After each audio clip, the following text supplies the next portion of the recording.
Después de varios miércoles pudimos ver y ser testigos de la obra de Dios con su pueblo en aquel antiguo imperio persa. Una historia muy interesante y sobre todo los últimos capítulos que hemos estudiado, hemos visto cumplirse aquel principio bíblico que mencionábamos desde que leímos el capítulo 7, de que el malvado que tiende trampa caerá en su propia trampa, ¿no? Dice Proverbios 26-27, el que cava foso caerá en él, y el que revuelve la piedra, sobre él le volverá.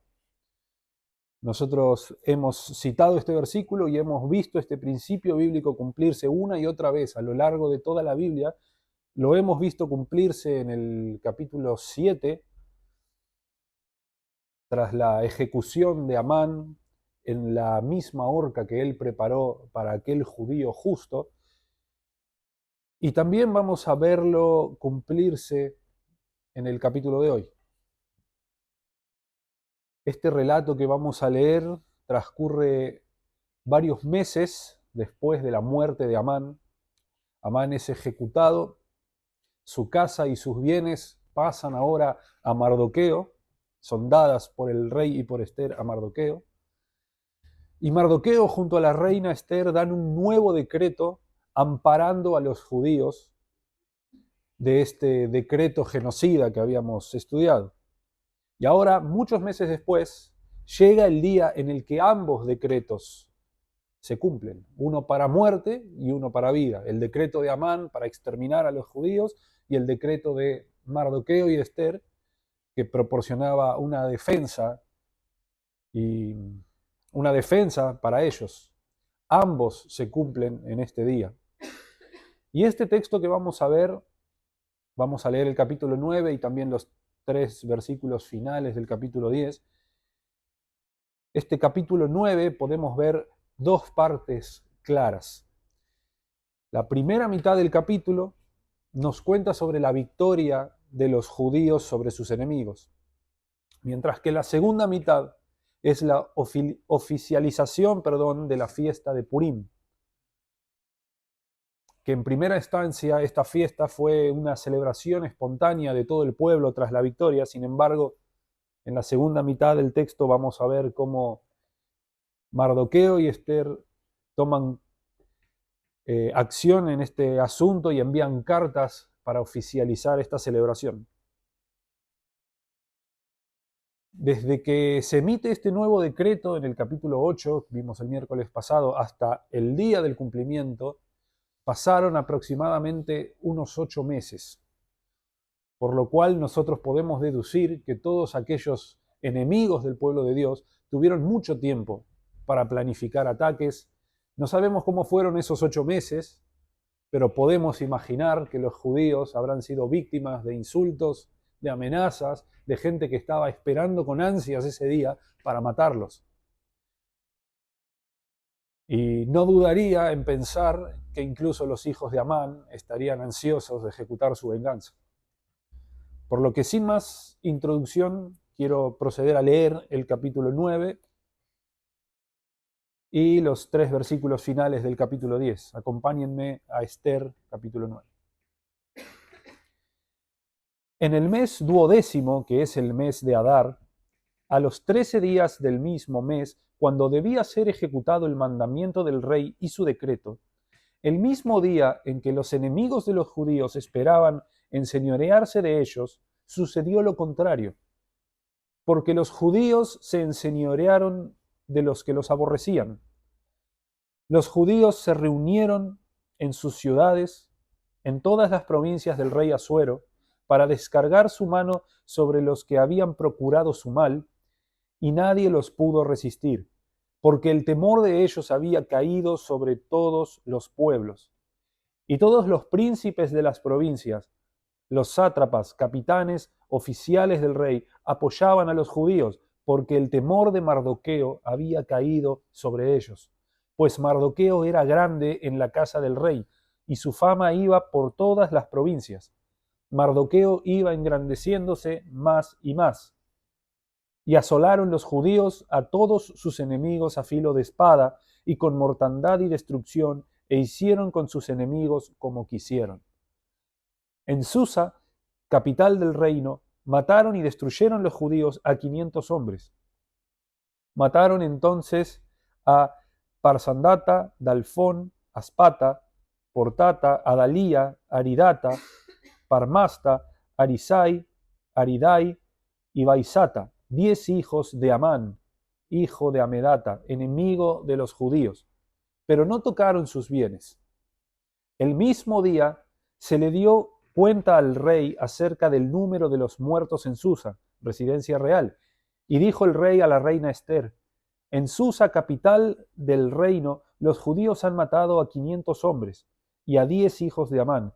¿Qué habrán hecho en las otras provincias del rey? ¿Cuál es tu petición y te será concedida? ¿O qué más es tu demanda y será hecha? Y respondió Ester: si le place al rey, concédase también mañana a los judíos en Susa que hagan conforme a la ley de hoy, y que cuelguen en la horca a los 10 hijos de Amán. Y mandó el rey que se hiciese así. Se dio la orden en Susa y colgaron a los 10 hijos de Amán. Y los judíos que estaban en Susa se juntaron también el 14 del mes de Adar y y mataron en Susa a 300 hombres, pero no tocaron sus bienes.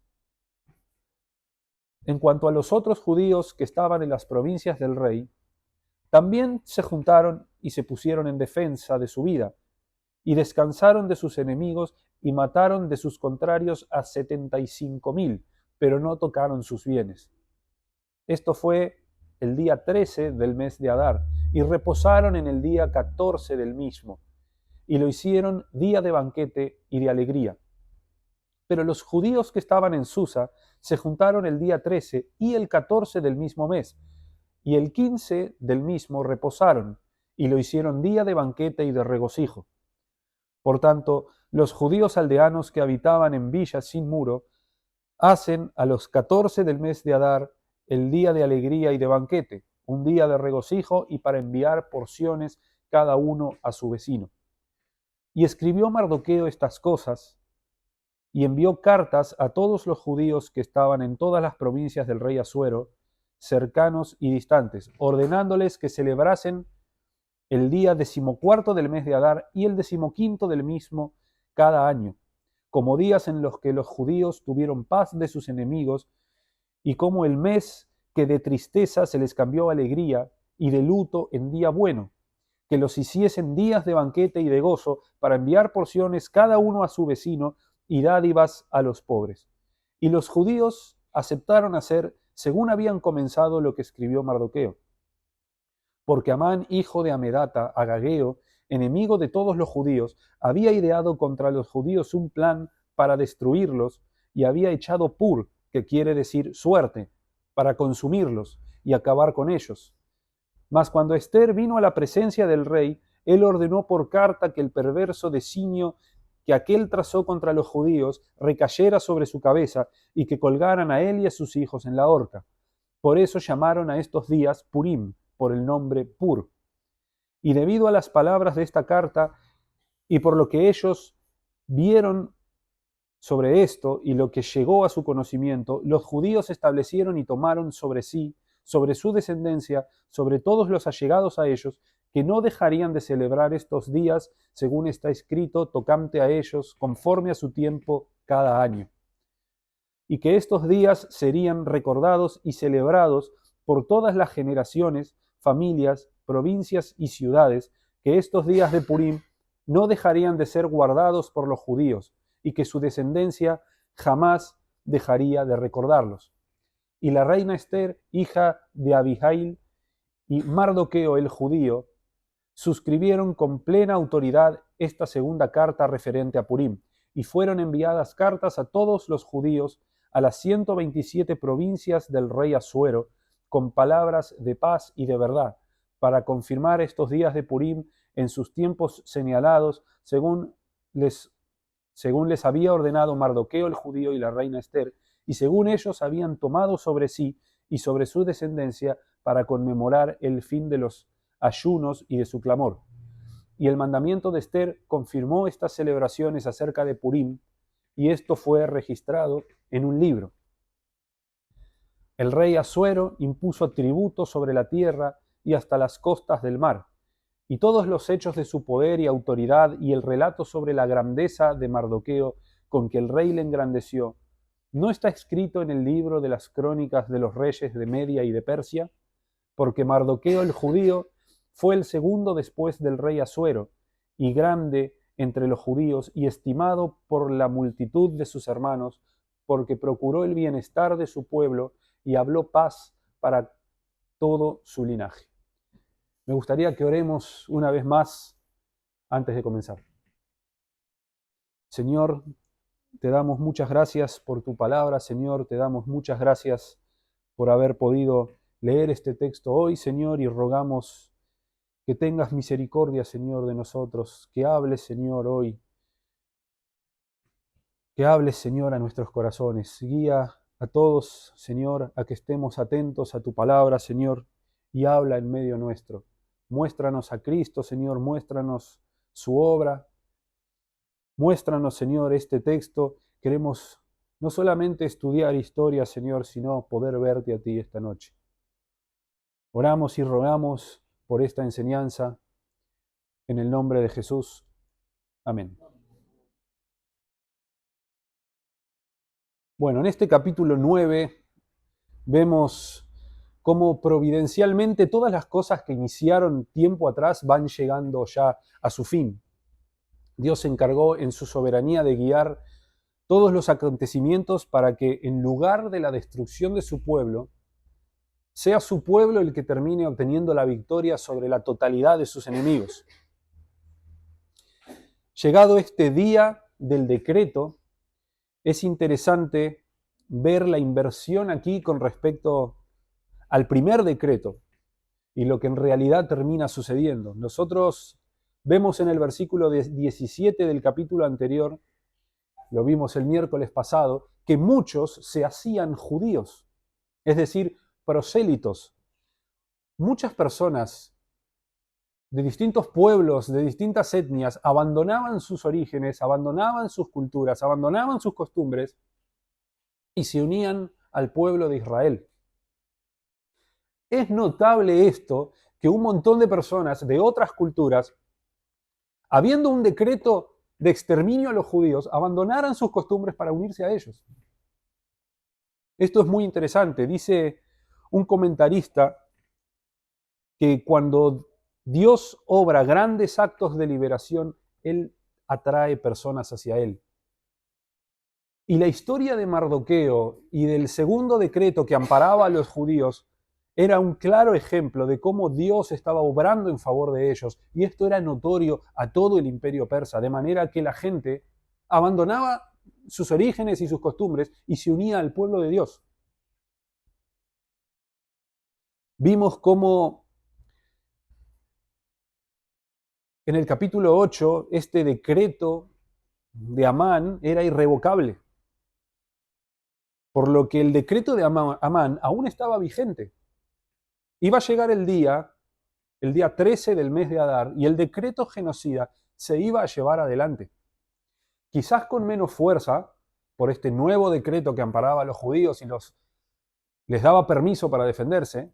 Quizás muchas personas decidieron bajarse de esa lucha, pero el decreto de Amán estaba aún vigente. Ese decreto se iba a cumplir, porque era irrevocable. Pero este nuevo decreto de Mardoqueo fue anunciado tiempo atrás, mucho tiempo atrás del día de la gran matanza, y los judíos tuvieron, como vimos, como 8 meses aproximadamente para prepararse, para organizarse, para planificar su defensa y planificar su ofensa también, porque no solamente se defendieron, ellos también atacaron. En primer lugar, los judíos se reunieron en sus ciudades, es decir, ellos tuvieron su preparación y se organizaron de la mejor manera para defenderse. Probablemente reuniéndose en sus ciudades haya sido la mejor manera de reunir ancianos, mujeres y niños y todos los hombres en edad militar alrededor para poder defenderlos. Algunos comentaristas sugieren también que los judíos no solamente se defendieron, sino que ellos también, sabiendo quiénes eran sus enemigos, salieron a buscarlos al ataque para frustrar sus planes. Y esto no es descabellado, porque los judíos realmente no eran tontos. Ellos sabían muy bien quiénes eran sus enemigos. Y en estos 8 meses probablemente se hayan enterado de grupos hostiles que se estaban preparando en su contra, por lo que ellos sabían. Había pasado mucho tiempo desde el decreto de Amán hasta este día, por lo que es más que probable que ellos hayan sabido de estos grupos y hayan planificado ataques organizados para frustrar sus planes. De todas formas, el punto aquí no es si ellos solo se defendieron o atacaron, sino que nadie les pudo resistir. Ninguno de estos grupos enemigos y hostiles pudo resistir al pueblo de Dios. El pueblo de Dios aplastó a sus enemigos sin que estos pudieran resistir absolutamente nada, mientras que el temor de ellos estaba en todo el imperio. Toda la población del reino fue testigo de cómo Dios cambió ese decreto genocida en un nuevo decreto que los amparaba, y no pudieron más que temer. De hecho, como mencionamos anteriormente, la historia de Amán, de Mardoqueo y de la horca preparada para Mardoqueo era conocida en el imperio. El texto dice que todos temían a Mardoqueo. Se había hecho tan conocida esta historia que hasta las autoridades civiles temían a Mardoqueo. Esta inversión de la horca preparada para él, que termina convirtiéndose en la ejecución de Amán, fue tal que el temor de Mardoqueo se propagó por todo el reino. De tal forma que los gobernantes, los príncipes, los sátrapas y los oficiales, como acabamos de leer, terminaron prestando ayuda a los judíos en el día del decreto. En el día en que todos debían exterminar a los judíos, los oficiales y gobernantes persas salieron en su apoyo, porque temían a Mardoqueo. Nosotros vemos, y esto es muy interesante, quiero que me presten atención, vemos en la palabra de Dios que Él se sirve del mundo para beneficiar a su pueblo. Nosotros podemos verlo claramente en Génesis, cuando Dios usa a José en Egipto, y Él usa la grandeza de Egipto para proporcionar seguridad y estabilidad a todo el linaje de Jacob. Nosotros también vemos en Éxodo cómo Dios infunde temor en los egipcios para que al salir su pueblo victorioso les provean de bienes y su pueblo termina saliendo enriquecido. También podemos verlo claramente en el Nuevo Testamento, cuando Pablo tiene que viajar a Roma. Dios mueve los hilos para que su mensajero llegue a salvo, escoltado por casi 500 soldados romanos. Y en esta ocasión, Dios se sirve de la grandeza militar del imperio persa para apoyar a su pueblo. El imperio persa peleó a su lado.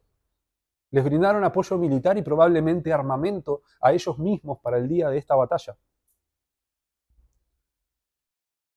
El texto no da muchos detalles de cómo fueron los ataques, ni tampoco menciona bajas en los judíos, pero sí nos pasa a dar algunas estadísticas de lo que fue la batalla en Susa, la capital del imperio, o en las provincias.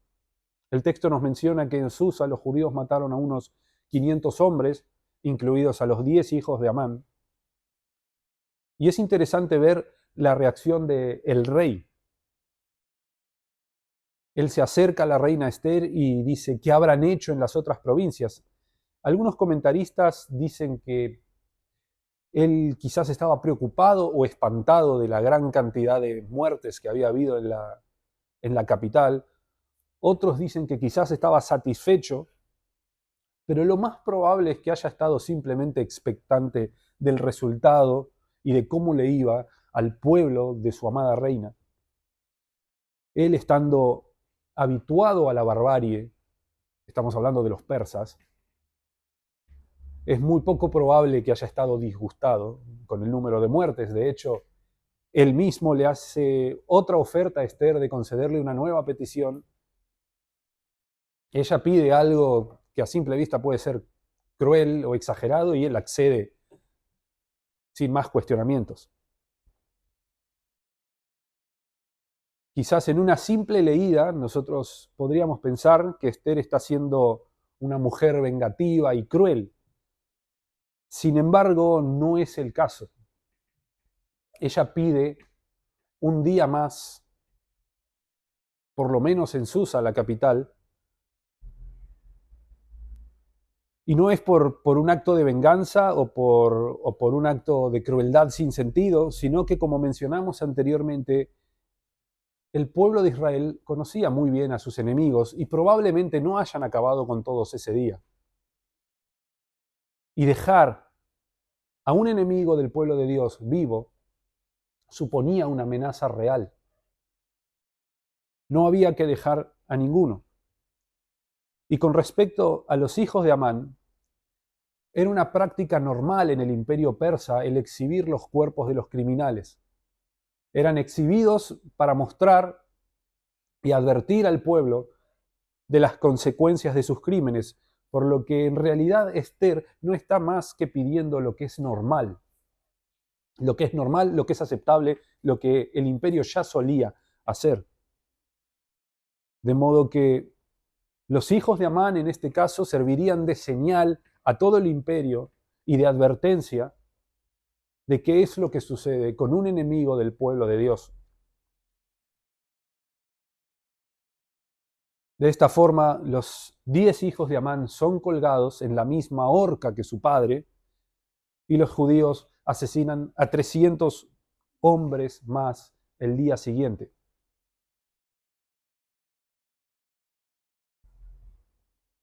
Entonces el pueblo de Israel, con el permiso y el apoyo del imperio persa, eliminó por completo a sus enemigos. Y yo me pregunto en este punto si es esto acaso el cumplimiento de las promesas de Dios en contra de Amalek. Y es exactamente eso. Me gustaría que me acompañen a Éxodo 17, versículos 14 y 16.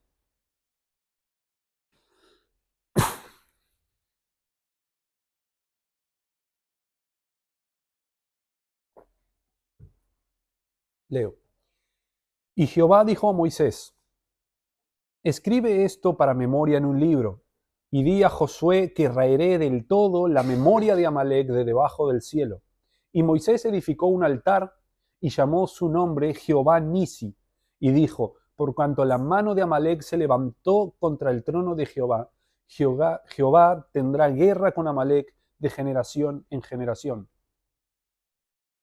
Dice también Deuteronomio 25, versículos 17 al 19, yo lo leo, si quieren acompañarme, acompáñenme. Deuteronomio 25, 17 al 19. Acuérdate de lo que hizo Amalek contigo en el camino, cuando salías de Egipto, de cómo te salió al encuentro en el camino y te desbarató la retaguardia de todos los débiles que iban detrás de ti, cuando tú estabas cansado y trabajado, y no tuvo ningún temor de Dios. Por tanto, cuando Jehová tu Dios te dé descanso de todos tus enemigos alrededor en la tierra que Jehová tu Dios te da por heredad para que la poseas, borrarás la memoria de Amalek de debajo del cielo, no lo olvides. Habíamos mencionado algo de esto cuando vimos el capítulo 7, pero es interesante que al eliminar a Amalek y a sus 10 hijos y al terminar esta matanza, en este día del cumplimiento de ambos decretos, no hay más y no queda más registro de Amalek en toda la palabra de Dios. De manera que Dios cumplió su promesa. Él borró a este pueblo de la tierra y eliminó por completo su memoria. Y ya que estamos hablando de Amalek y de las promesas de Dios contra él, es muy interesante y quiero que prestemos mucha atención a esta frase. pero no tocaron sus bienes. Es interesante que esta frase se repite 3 veces en el texto. Es claro que el escritor está queriendo llamar nuestra atención al hecho de que todos los judíos de manera unánime fueron estrictos en no tocar los bienes de sus enemigos. Quizás pudieron haber varias razones para no hacer esto. Quizás, a diferencia de Amán, que pretendía enriquecerse con el botín de los judíos, ellos querían dejar por sentado que su lucha no era y no tenía más motivaciones que solamente la defensa de su vida y no el enriquecimiento personal, es probable. También es posible que al no tomar del botín hayan tenido una motivación quizás como la que tuvo Abraham al ir a rescatar a su sobrino Lot. Luego viene el rey de Sodoma y él le dice que no tomará nada de lo que es suyo para que el rey no piense yo enriquecí a Abraham.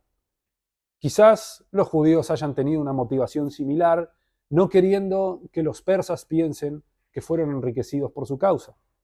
Es posible, pero lo que es más probable es que haya habido una tercera motivación que haya estado bien presente en sus corazones. Nosotros vemos en Primera de Samuel, capítulo 15, que Dios ordena a Saúl, por medio del profeta Samuel, que se levante contra Amalek y lo elimine por completo. Dios le manda asesinar hombres, mujeres, niños, aún los de pecho, y a todo su ganado y sus animales, y a destruir sus bienes.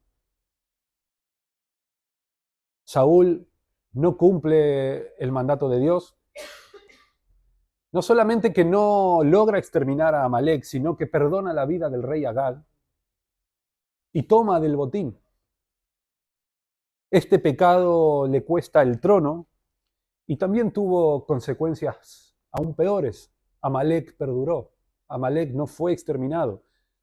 Dios pretendía que Saúl sea el instrumento por el cual él iba a ejecutar su promesa sobre Amalek, exterminándolo. Sin embargo, Saúl pecó, tomó del botín, perdonó a Agag y Amalek perduró.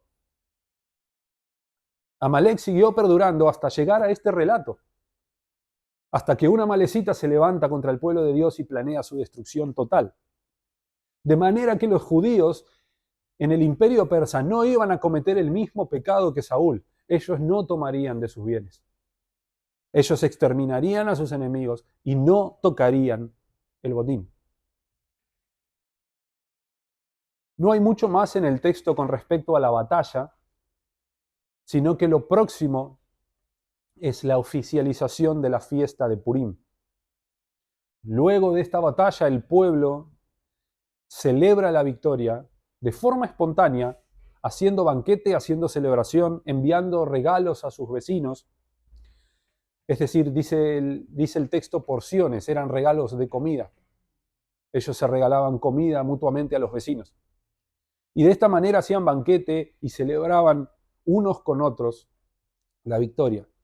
Los versículos del 16 al 32 son la oficialización de esta celebración, ordenándola o estableciéndola como fiesta nacional. Y debido a este desfasaje de fechas que hubo, esto movió a Mardoqueo a enviar cartas para traer orden, ya que en Susa pelearon el 13 y el 14, ellos celebraron el 15. Pero como en las provincias solo pelearon el 13, celebraron el 14. De esta forma, Mardoqueo envía cartas para establecer el orden correcto. Establecer 2 días de fiesta, 14 y 15, precedidos por un día de ayuno. Es decir, el día 13 del mes de Adar, ellos harían ayuno en memoria del dolor y de la angustia de este decreto genocida, seguido por 2 días de fiesta y de banquete en celebración de la victoria. La fiesta fue oficializada por Mardoqueo de esta manera. Las cartas enviadas se menciona también que debían tener en cuenta en esta celebración a los pobres. Y el capítulo concluye con Ester enviando cartas con toda su autoridad como reina para respaldar todas estas órdenes de Mardoqueo. y mandando a celebrar esta fiesta anualmente de generación en generación. El fin de esta fiesta anual era conmemorar, dice el texto, el fin de los ayunos y de su clamor. Esta fiesta se llamó Purim, que esta palabra es el plural de la palabra pur, que quiere decir suerte. Si recordamos el capítulo 3, Amán se acercó a algún adivino para echar suertes, para decidir qué día asesinaría a los judíos.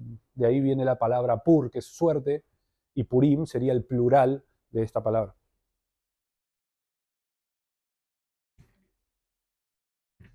Los últimos 3 versículos del libro de Esther nos muestran la exaltación de Mardoqueo.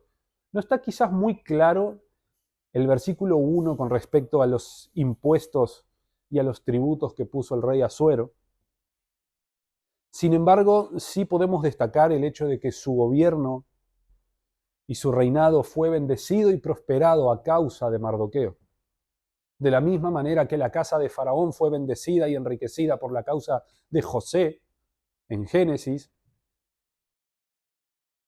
el reinado de Asuero fue bendecido por causa de Mardoqueo, este judío justo, humillado en ceniza y en cilicio, rajadas sus vestiduras por causa de este oficial malvado, que era segundo después del rey, ahora es vencedor y está ocupando el lugar de su antiguo adversario, habiéndose ganado el temor de los oficiales y gobernantes y el amor de su pueblo. Y es interesante en este punto ver las diferencias de cuando un hombre se exalta a sí mismo, o cuando el mundo exalta a un hombre, a cuando Dios exalta a un hombre. Nosotros podemos recordar en el capítulo 3, cuando Amán es exaltado por Asuero, Asuero necesita enviar un decreto ordenando que se honre a Amán. Pero en este caso de Mardoqueo no vemos eso, no fue necesario. Dios exaltó a Mardoqueo, invirtió la horca que iba a ser su ejecución en la ejecución de su enemigo, invirtió el decreto de su enemigo, convirtiéndolo en victoria de su pueblo, y no fue necesario ninguna orden de honrarlo. El imperio persa lo honró porque le temía, y los suyos le honraron porque él usó su autoridad en beneficio de su pueblo.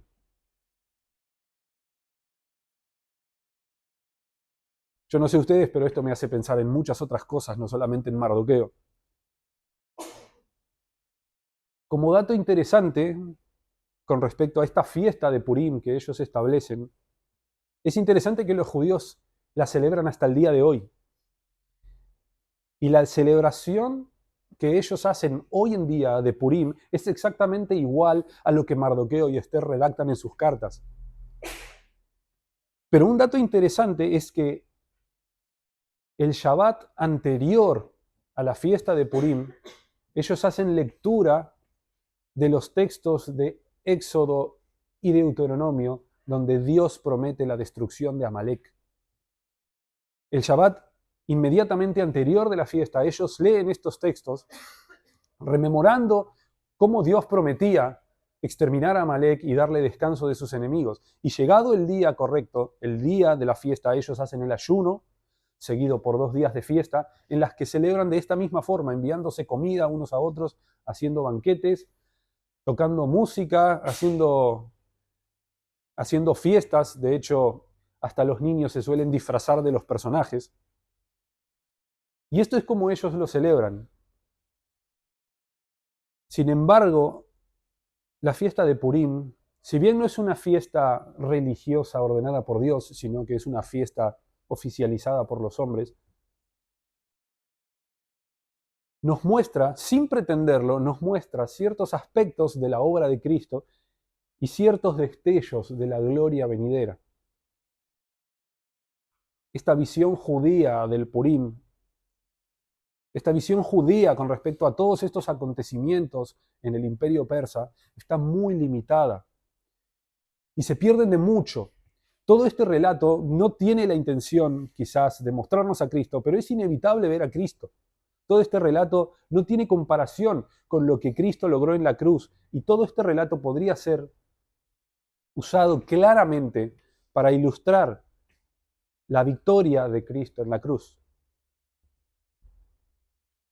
Voy a leer algunos puntos que me parecieron interesantes destacar. Así como este día de exterminio se convierte en día de victoria y la tristeza fue cambiada en alegría, la muerte de Cristo en la cruz fue cambiada en alegría al resucitar de entre los muertos trayendo salvación. De la misma manera que el pueblo experimentó el triunfo público sobre sus enemigos, Cristo, dice Colosenses 2:15, despojó a los principados y a las potestades y los exhibió públicamente, triunfando sobre ellos en la cruz. De la misma manera que este segundo decreto que amparaba a los judíos era irrevocable, también lo es el nuevo pacto en su sangre. Pues ninguna condenación hay para los que están en Cristo Jesús, dice Romanos 8:1. El mismo pasaje de Romanos, versículos del 37 al 39, dice que nada puede separarnos de Él. De la misma manera que los judíos celebraban anualmente una fiesta en memoria de la victoria de sus enemigos, nosotros celebramos regularmente la Cena del Señor en memoria de la victoria y el descanso que Cristo nos trajo por medio de su obra. Y de la misma manera que Mardoqueo fue exaltado y pasado de estar con vestiduras rasgadas y vestido en ceniza y cilicio, a estar segundo después del rey, Cristo pasó de la humillación y la vergüenza, del sufrimiento y de la cruz, a ser exaltado y a sentarse a la diestra de Dios, reinando e intercediendo por su pueblo eternamente, de la misma manera que Mardoqueo habló paz a su linaje.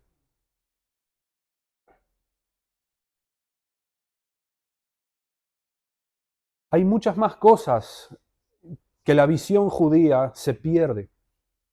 Y es como sus ojos están velados, ellos no pueden ver, ni tienen la capacidad de ver la gloria que la iglesia experimentará en el futuro, cuando llegue aquel día final. Pequeñas imágenes, este texto nos da pequeñas imágenes, pequeños destellos de lo que será ese día final. Nos llevan a considerar lo que la iglesia experimentará ese día. Nosotros vemos en el capítulo 8 cómo este segundo decreto que ampara a los judíos, ellos reciben este decreto, se alegran y celebran. Faltaba la victoria definitiva. Pero al leer este nuevo decreto, ellos celebran porque ellos ven que Dios está de su lado, ellos ven que Dios está obrando y luchando en su favor, al punto que muchos abandonaban sus pueblos y se hacían judíos. Y esto es lo mismo que nosotros hoy. Nosotros ya tenemos la victoria. Ya tenemos la victoria por medio de Cristo y nos alegramos de eso y lo celebramos, o deberíamos más de lo que hacemos, aunque falta la victoria final. Celebramos la victoria que tenemos en Cristo, pero falta que esa victoria se haga pública en el día final, como dice Apocalipsis 20, el día en que Dios declarará justos a los santos. De la misma victoria que los judíos, de la misma forma que los judíos tuvieron esta victoria final sobre sus enemigos, el día del genocidio, nosotros podremos ver de manera pública la victoria que Cristo ya ganó, pero lo veremos de manera pública cuando Él arroje a Satanás al lago de fuego. Así como ellos celebran Purim en memoria de la victoria de sus enemigos, nosotros celebraremos las bodas del Cordero, celebrando la victoria de Cristo en el día final. Y todas estas imágenes nos hacen pensar en la vida venidera y nos hacen pensar en aquel día final en el que Cristo vendrá de forma visible y todos los seres humanos serán juzgados. Y yo me pregunto, ¿lo creen? Yo me detenía a pensar por un momento, ¿yo realmente creo que mañana mismo puede abrirse el cielo y bajar Cristo de forma visible? Porque vivimos como si no lo creyéramos. Este día los judíos experimentaron la paz y el descanso de sus enemigos. Dios cumplió su promesa. Pero cuando llegue este día final, para nosotros, será de alegría, será de gozo. Pero para otros será terrible. Dice Apocalipsis 6, versículo 15 y 16. Y los reyes de la tierra, y los grandes, los ricos, los capitanes, los poderosos, y todo siervo y todo libre, se escondieron en las cuevas y entre las peñas de los montes, y decían a los montes y a las peñas, caed sobre nosotros, y escondednos del rostro de aquel que está sentado sobre el trono y de la ira del Cordero. Si no estás en Cristo, este día será terrible. En este versículo, noten que dice los ricos, los grandes, pero también los siervos y todo libre. Todos, absolutamente todos, cuando llegue ese día, van a rogarle a las montañas que se los traguen porque no van a poder mantenerse en pie. Si no estás en Cristo, este día va a ser terrible. Dice Hebreos, de aquellos que han escuchado el Evangelio y lo han rechazado y que no han venido a Cristo, dice, solo les queda una horrenda expectación de juicio y de hervor de fuego que ha de devorar a los adversarios. El pasaje concluye diciendo, horrenda cosa es caer manos en el Dios vivo. Y noten la palabra vivo. Yo pensaba, todas aquellas imágenes que hay en las ciudades, imágenes de vírgenes, imágenes de todo tipo, que son vandalizadas. No hay por qué temer, una imagen no se va a vengar, pero este Dios es vivo y Dios está vivo y Dios sí se va a vengar.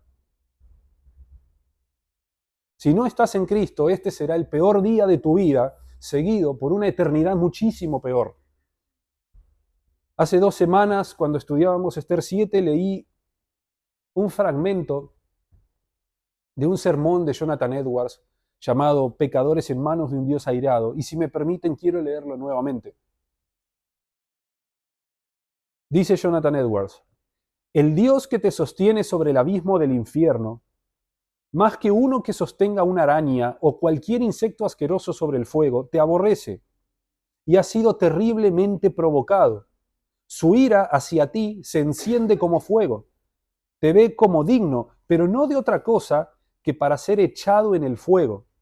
Es tan puro de ojos que no puede mantenerte a su vista. Eres 10.000 veces más abominable a sus ojos que la serpiente venenosa más odiada es a los nuestros. Esa es la forma en la que Dios ve a una persona que no está en Cristo. Esta semana hablaba con mis hijos y les preguntaba qué es lo más valioso para Dios el Padre. ¿Qué es en lo que más se goza Dios el Padre? ¿Cuál es el mayor deleite del Padre? Y la respuesta a estas cosas es el Hijo. Y no me refiero a nosotros, me refiero a Cristo. Y nosotros no estamos por encima de Cristo. El mayor gozo del Padre es Cristo, por lo que no te conviene tener en poco al Hijo. No te conviene desechar al Hijo o menospreciar al Hijo, porque Dios no va a tener misericordia. Hay innumerables pasajes en las Escrituras en los que Dios se burla de los malvados. Y quiero que me presten mucha atención porque esta imagen es muy fuerte. Dice Salmos 2, versículos 4 y 5. El que mora en los cielos se reirá, el Señor se burlará de ellos, luego hablará a ellos en su furor y los turbará con su ira. Dice Proverbios 1:26. También yo me reiré en vuestra calamidad y me burlaré cuando os viniere lo que teméis. Este día final de gozo para algunos será terrible si no estás en Cristo. Imagina que llegue este día. No vas a poder suplicar misericordia. Dios se reirá. Dios se burlará. Es quizás fuerte la imagen y quizás se estén preguntando si quizá mi intención sea asustarlos. Y sí, es exactamente mi intención. Porque si no estás en Cristo y no estás asustado, es porque no tenés ni idea de lo que te espera ese día. Y es mi intención que te asustes de esto. Porque deberías estarlo, deberías estar asustado. Si no estás en Cristo, esto es lo que te espera. Nosotros solemos decir que aquellos que no están en Cristo pasarán una eternidad lejos de Dios. Pero en realidad eso no es muy acertado. Los que no están en Cristo pasarán una eternidad lejos del favor de Dios, lejos del amor de Dios. Dice Apocalipsis que los impíos serán atormentados de día y de noche delante del Cordero y de los ángeles y de los santos. Por lo que no hay peor infierno para quien no está en Cristo que pasar una eternidad con un Dios airado. Recuerdo siempre la primera vez que leí el libro, y lo recomiendo, El progreso del peregrino de John Bunyan, que trata sobre el autor escribe un sueño que ha tenido. Y si yo les preguntara si recuerdan cómo termina el sueño del autor, probablemente todos me digan que termina con la imagen de Cristiano entrando en la ciudad celestial, con toda la gloria del cielo. Pero no ese es el final. El final es mucho más aterrador que eso. El final termina con un personaje, el final del libro concluye con un personaje llamado Ignorancia, que cruza el río de la muerte con la ayuda de un barquero que se llama Vana Esperanza y llega a la puerta del cielo confiado y tranquilo. Pero al golpear nadie le abre, sino que es atado de pies y manos y echado al infierno. Quiero que entiendas que si no estás en Cristo, has ofendido a Dios, has ofendido a un Dios santo y no podés escapar de este juicio. El decreto es irrevocable. Así como el decreto de Amán era irrevocable, el decreto de Dios es irrevocable y el decreto de Dios es: el alma que pecare morirá. No hay escapatoria.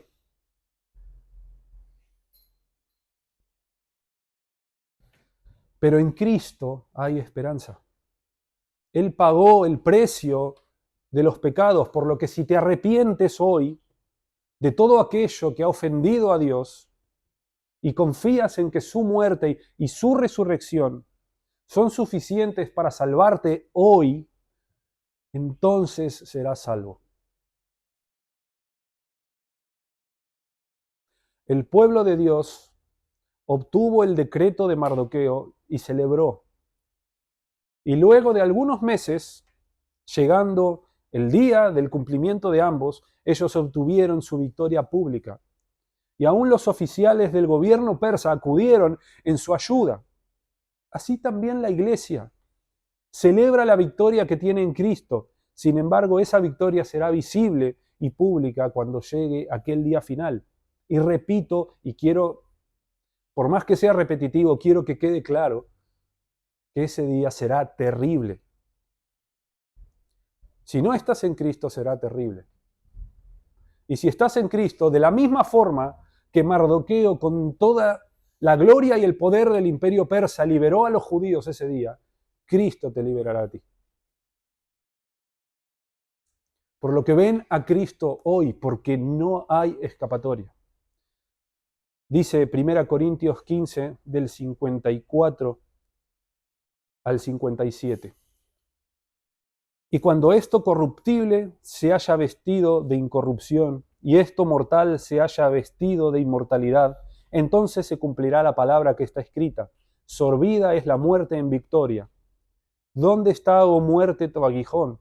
¿Dónde, oh sepulcro, tu victoria? Ya que el aguijón de la muerte es el pecado, y el poder del pecado la ley. Mas gracias sean dadas a Dios, que nos da la victoria por medio de nuestro Señor Jesucristo. Por lo que te ruego que si no estás en Cristo, no esperes un segundo más, porque Él te da la victoria. No hay que hacer absolutamente nada, solo arrepentirse y confiar, porque Cristo ya hizo todo. Vamos a orar para terminar. Señor, te damos muchas gracias por tu palabra. Te damos muchas gracias, Señor, por el texto que ha tocado hoy. Y te damos muchas gracias, Señor, por el Evangelio, por la obra de Cristo en la cruz, por la buena noticia, Señor, de que Cristo y su sacrificio son suficientes, Señor, para perdonar pecadores tan inmundos e indignos como nosotros, Señor.